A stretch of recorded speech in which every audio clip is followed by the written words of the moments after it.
Keith, do you want to start us off and then we'll come to you? Better performances in the last half an hour. But it's going to take playing like we did for the first half and keeping that consistency throughout the whole 95 minutes, because that's what you have to do. You make sure every detail is covered, everything counts in a game of football, and that's what we're not doing as well as when I first got here.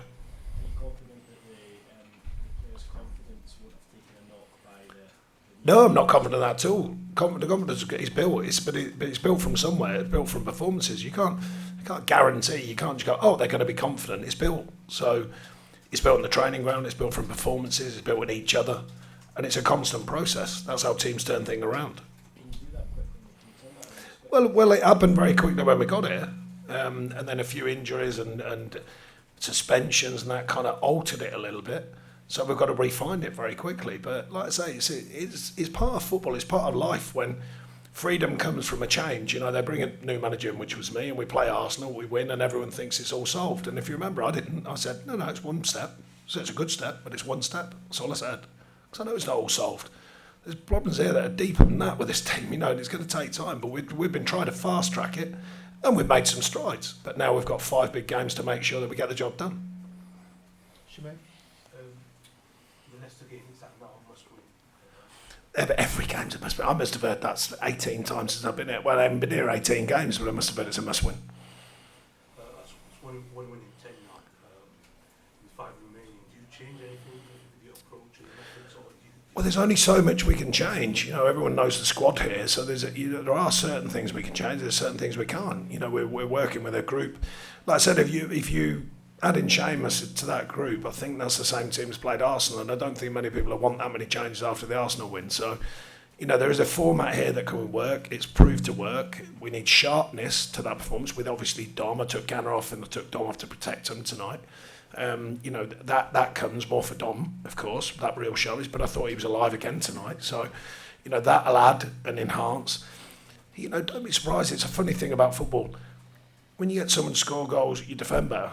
And when you get someone to score goals, you score more because you've got someone to score goals. So that's important as well. We've got people who we believe can score goals, but they've got to score them to make it happen. You can't just wait for it to happen. I've said that every week.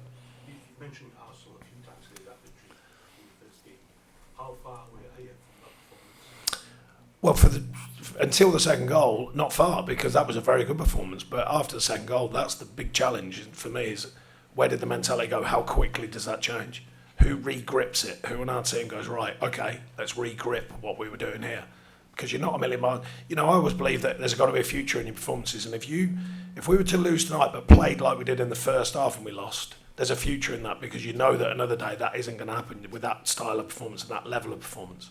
Does that make sense? So that's the key for me, is when it drops off so quickly, then you go, whoa, hang on, lads, what's going on here? So that's when we've got to nip it in the bud, and we've got to do it on pitch. You can't just wait till after the game to correct it. How much does that worry, that drop off I don't use the word worry, it's realities.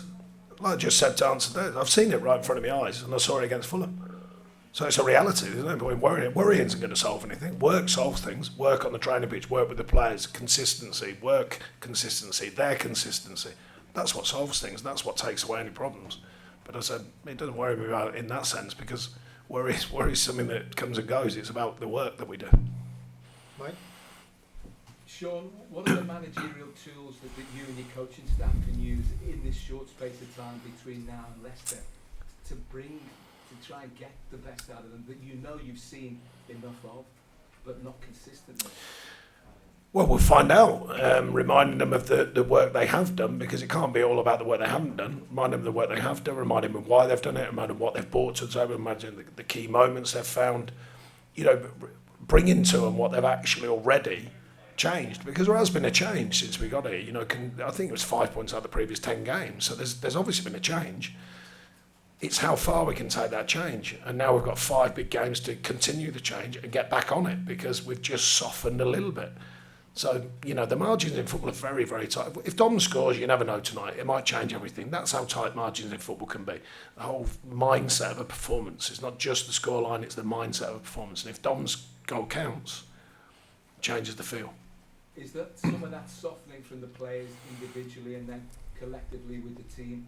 Is it down to them not then affecting the game as positively as they can do in terms of what they do in challenges No, just fear and belief get affected by goals. You know, that's what football's about. You know, that's how quickly it changes.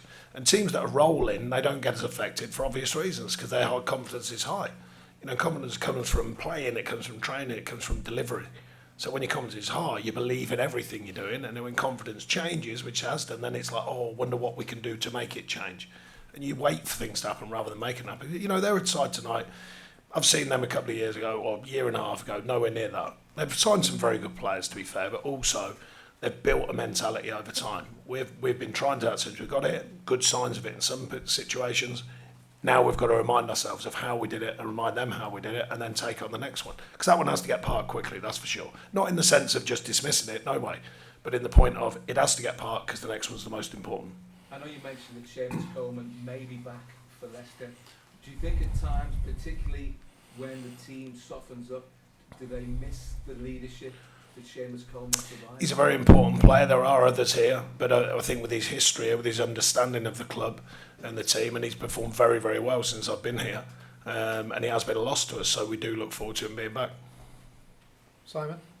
Just in terms then of confidence and belief and hope, I suppose, as well, what difference could a win at Leicester actually do for all those things? I mean, it creates a different atmosphere. That's what it does. You know, especially in them tight games, you know, it creates a different atmosphere. We go down there, take on the game and win.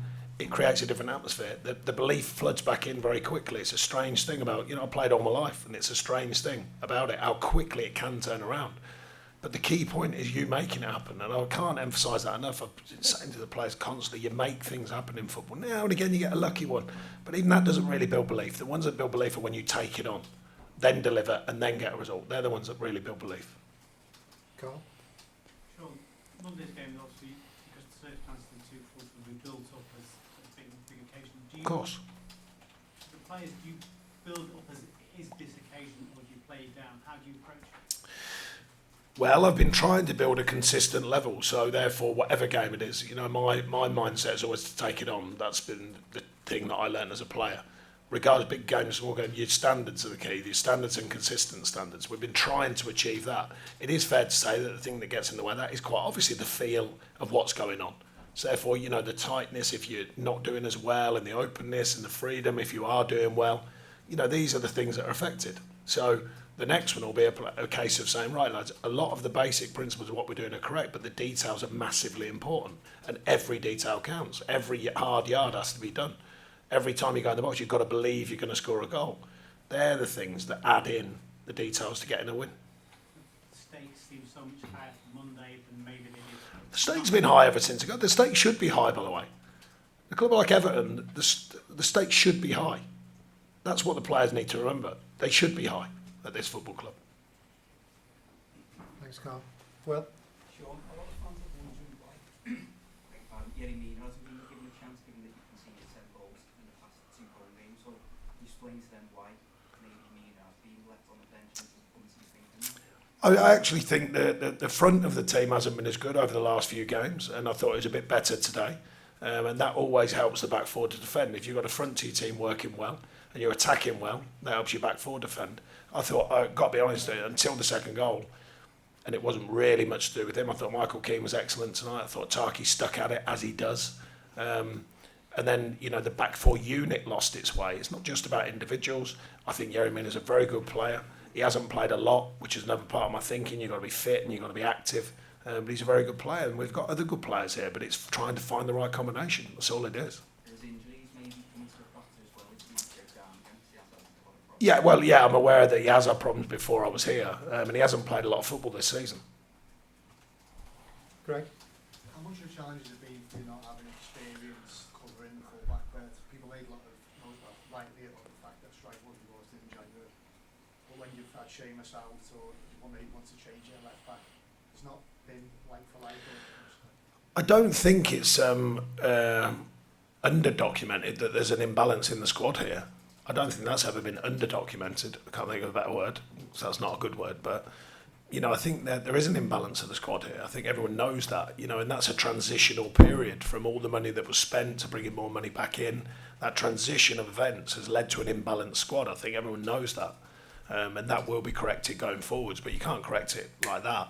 You know, it doesn't work like that. And usually, you need money to correct it. You know, that's another thing.